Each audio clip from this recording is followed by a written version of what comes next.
Hi friends, welcome to boost of life channel. நம்ம இன்றைக்கி என்ன பார்க்க போகிறோம்னா, சூப்பரான சைட் டிஷ் மொச்சப்பயிறு வச்சு எப்படி பண்ணுறதுன்னு தான் பார்க்க போகிறோம். இது ரொம்பவே ஈஸியாக பண்ணிடலாம். இது இட்லி, தோசைக்கு, தயிர் சாதம், ரசம் சாதத்துக்கெல்லாம் இதை வச்சு சாப்பிடும்போது டேஸ்ட் அல்டிமேட்டாக இருக்கும். வாங்க ஃப்ரெண்ட்ஸ், இது ரொம்ப சிம்பிளாக பண்ணிடலாம். எப்படி பண்ணுறதுன்னு பார்க்கலாம். நான் இதுக்கு மெயினாக யூஸ் பண்ணுறது மொச்சை உருளைக்கிழங்கு தான் வச்சு செய்ய போகிறேன். இது ரொம்ப ஈஸியாக பண்ணிடலாம். நீங்களும் இது மாதிரி ட்ரை பண்ணி பார்த்துட்டு டேஸ்ட் எப்படி இருக்குன்னு கமெண்ட் பண்ணுங்கள். நம்ம சேனலில் நீங்கள் இன்னும் சப்ஸ்கிரைப் பண்ணாமல் இருந்தால் மறக்காமல் சப்ஸ்கிரைப் பண்ணிடுங்க. ஒரு வானல் ஹீட் ஆனப்புறம் தேவையான அளவு எண்ணெய் ஊற்றிக்கோங்க.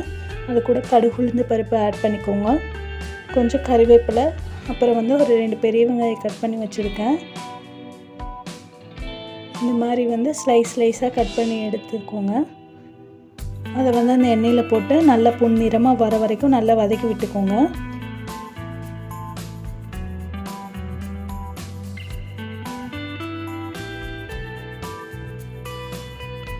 நல்லா வதக்கி விட்டுக்கோங்க. அதுக்கப்புறம் ஒரு பவுல் நிறையா நான் மொச்சப்பயிறு எடுத்திருக்கேன். அது பச்சையாக தான் எடுத்திருக்கேன். நான் காஞ்ச மொச்சப்பயிறு இல்லை. அதுக்கப்புறம் 2 உருளைக்கிழங்கு இந்த மாதிரி சின்ன சின்னதாக கட் பண்ணி பண்ணிக்கோங்க. அப்புறம் 3 தக்காளி கட் பண்ணி வச்சுருக்கேன். தேவையான அளவு கொத்தமல்லி. இப்போ இந்த வெங்காயம்லாம் நல்லா பொன்னிறமாக வந்தப்புறம் நம்ம இதில் ஆட் பண்ணணும்.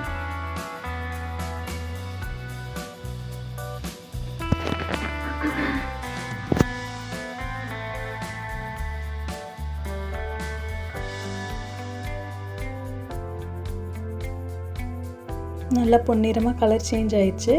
இப்போ நம்ம கட் பண்ணி வச்சுருக்க தக்காளியை போட்டுக்கலாம். இது நல்லா பச்சை வாசனை போகணும். நல்லா வதங்கின வரைக்கும் வதக்கி விட்டுக்கோங்க. இந்த ஸ்டேஜில் உங்களுக்கு உப்பு வேணால் கொஞ்சமாக சேர்த்துக்கலாம். நீங்கள் கொஞ்சம் சீக்கிரமாக தக்காளி வதங்கிடும். பாருங்கள், தக்காளி ஓரளவுக்கு வதங்கிடுச்சு. இப்போ நம்ம கட் பண்ணி வச்சுருக்க உருளைக்கிழங்கு அப்புறம் மொச்சப்பயிரையும் ஆட் பண்ணிக்கலாம்.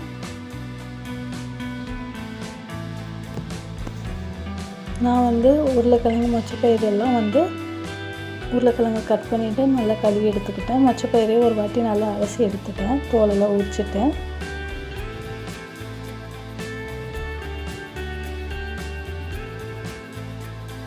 நல்லா மிக்ஸ் பண்ணிக்கோங்க.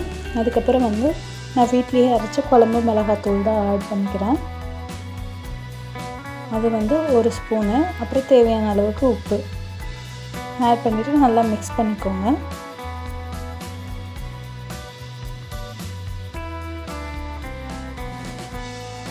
நான் இது தொக்கு மாதிரி தான் பண்ண போகிறேன். அதனால் அளவாக தண்ணி ஊற்றினா போதும். இது கொஞ்சம் நேரம் எண்ணெயிலே வதங்கணும். அதுக்கப்புறம் நம்ம இது கூட தண்ணியை ஆட் பண்ணிக்கலாம் தேவையான அளவுக்கு. நான் ஒரு செம்பு தண்ணியை ஆட் பண்ணிக்கிட்டேன்.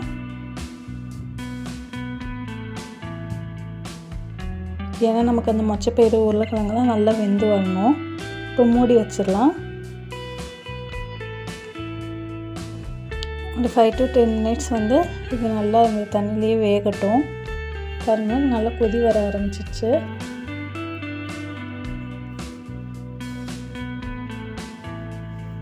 அந்த தண்ணி ஃபுல்லாக நல்லா வற்றினப்புறம் ஒரு சூப்பரான ஒரு பொரியல் ரெடி ஆயிரும்.